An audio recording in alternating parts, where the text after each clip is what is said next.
Meus queridos irmãos, rogamos ao Senhor para que prossiga a abençoar-nos. Quando pensamos no amor na família,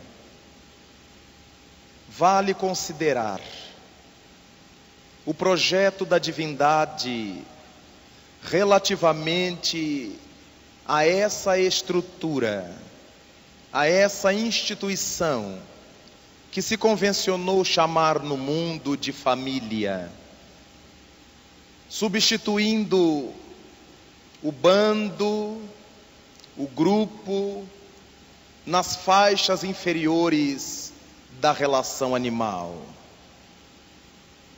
A proposta da divindade para todos os seus filhos é a da perfeição.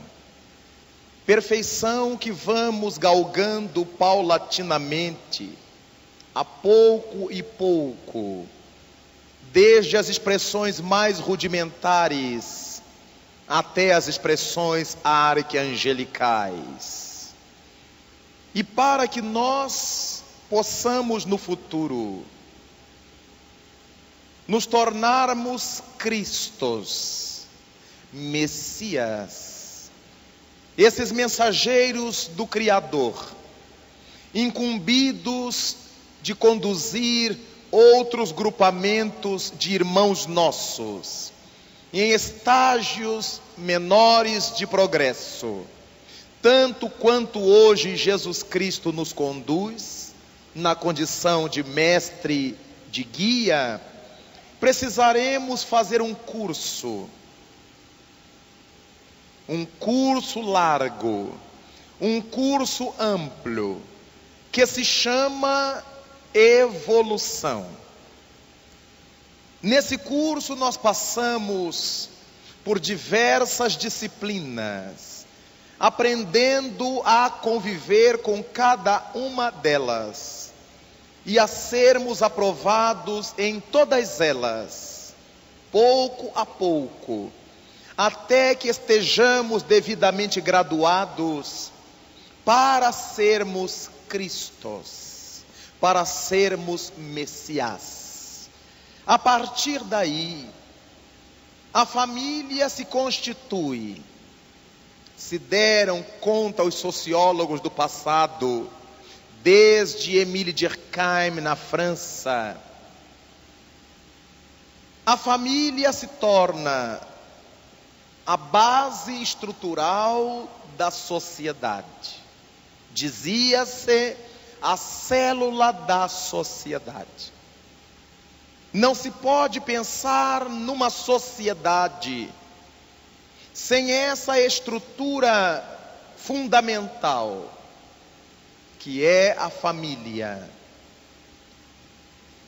E a partir disso, consideramos, pelas informações dos espíritos benfeitores da humanidade, através da codificação, através da mediunidade respeitável, que todos nós nos encontramos no seio da família como numa retorta visando o progresso. Nos encontramos na família como num cadinho, nos aperfeiçoando pouco a pouco, experimentando os mais diversos níveis e tipos de relacionamento. A partir de determinado ponto convencionado, nascemos filhos de um pai, de uma mãe, e começamos a experimentar o que significa a relação filhos-pais, irmãos entre si. Aprendemos o que sente filhos com relação a pais, irmãos com relação a irmãos. Desenvolvemos o amor possível ao nível do nosso progresso alcançado, ao nível do nosso progresso em elaboração. E nos relacionamos como pais e filhos e irmãos, descobrimos essas nuances de ser filho, de ser irmãos. Mas daqui a pouco nos consorciamos, formamos o nosso grupo familiar. E na mesma existência experimentamos o que é ser esposo, esposa. O que sentem ambos com relação um ao outro. Experimentamos o que vem a ser pai. Os sentimentos de pai, os sentimentos de mãe. Numa mesma existência, sabíamos o que era ser filho, o que era ser irmãos, agora o que é ser esposo, o que significa ser pai, ser mãe, ser primo, ser tio, ser avós. Numa mesma existência vamos experimentando as mais diversas expressões de afetividade. O amor que uma mãe sente por um filho é diferente do amor que um irmão sente pelo outro. É diferente do amor que um esposo sente pelo outro. E dessa forma, nós vamos galgando em nível de mundo as mais diversas e diferentes expressões de amar. Expressões do amor. Aprendemos a trancos e barrancos, entre lutas incríveis, entre lutas imensas, a superar animosidades, a respeitar discordâncias, a entender diferenças. Nos damos conta de que somos pessoas muito ligadas, mas muito diferentes uma da outra. Temos pontos em comum e temos pontos muito divergentes.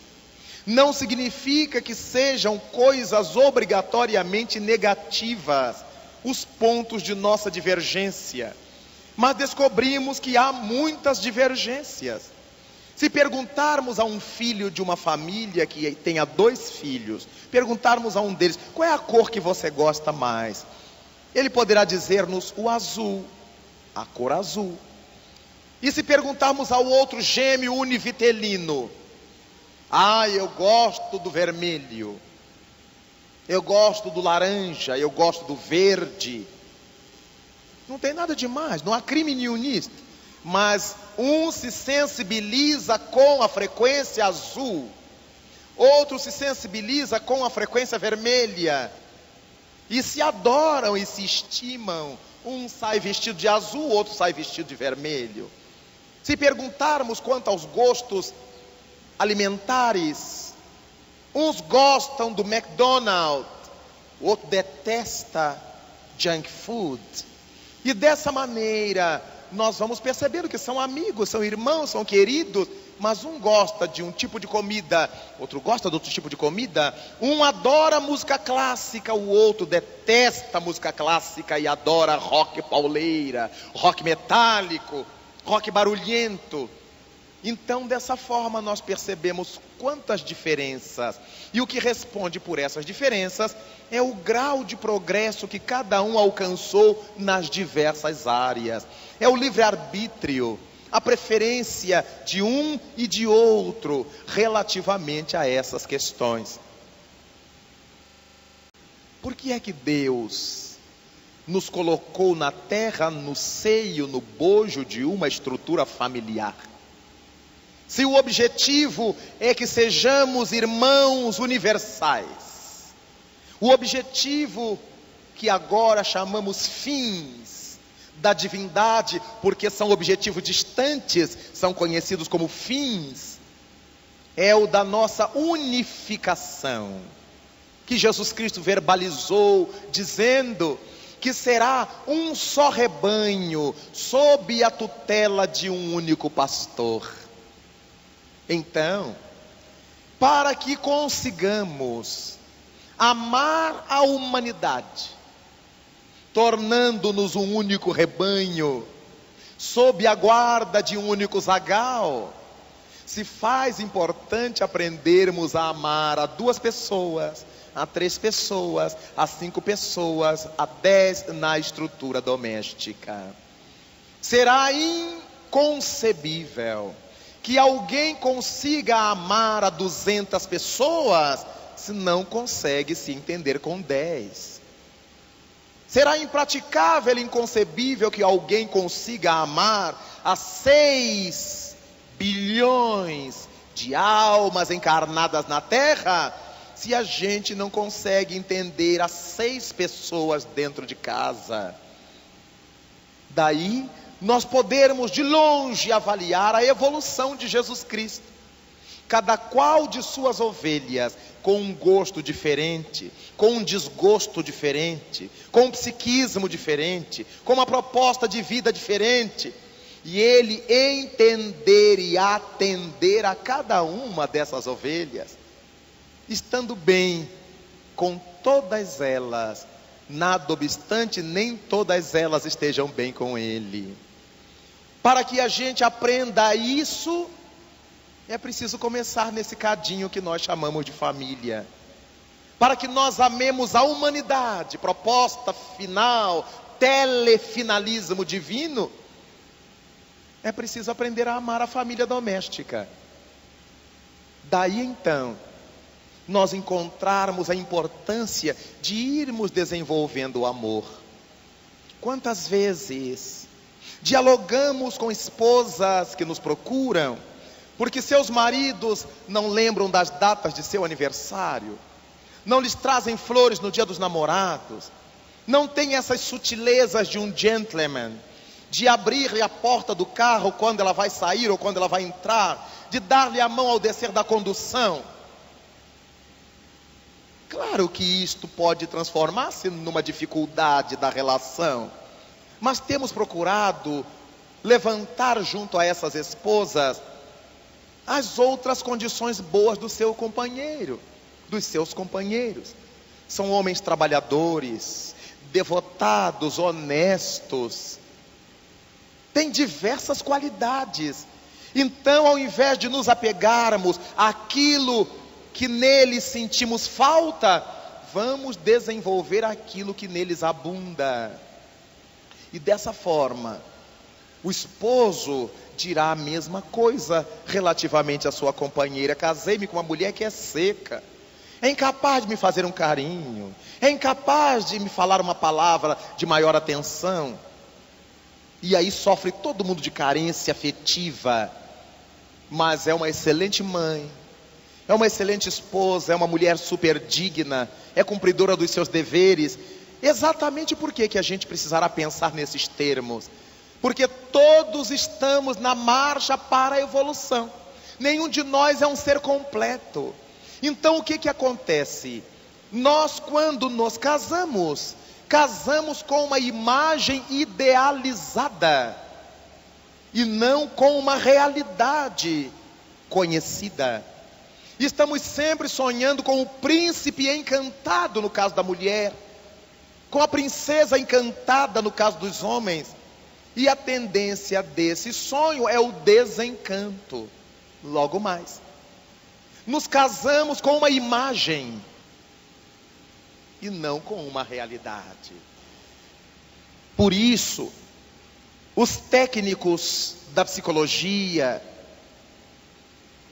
familiar, psicologia social, hão discutido a importância de que as pessoas evitem casar-se tão mocinhas, quando as fantasias ainda são muito intensas.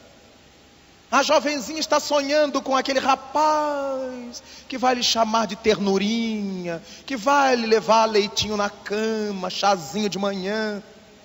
E casa-se com um rapaz que está pensando na moto, no carro, ele ama mais a moto do que a ela. E aí se frustra. Não é por causa dele que ela se frustra, é por causa dela.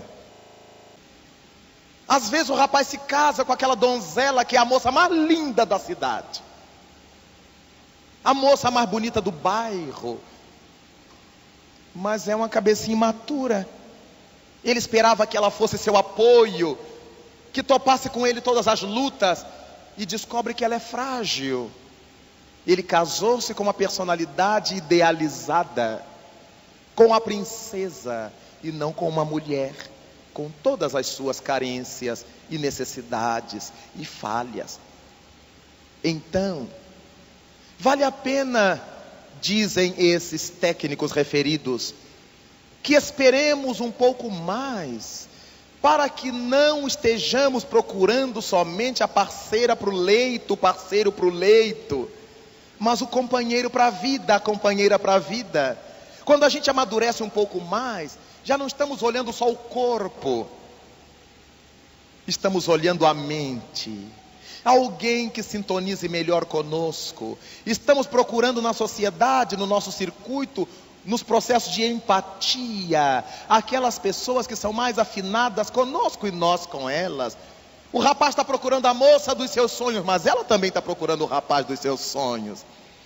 Então, tudo isto há que ser levado em conta na estrutura, na formação da família, para que o amor viceje sempre, cresça sempre. Hoje encontramos tantos esposos já maduros que dizem assim: quando eu me casei com ela, eu que ensinei a cozinhar. Ela não sabia estrelar um ovo, jogava a gema fora e punha a casca na gordura. Não sabia como é que comia banana, porque só via em casa a banana já descascada na salada de frutas, ou descascada na travessa com canelinha e açúcar em cima que sua mãe trazia. Não aprendeu a fazer. E aí ele, com a paciência, com a camaradagem, com a compreensão, sabia alguma coisa, foi passando para ela. E vice-versa. Há tantas esposas hoje maduras que dizem: quando eu casei-me com ele,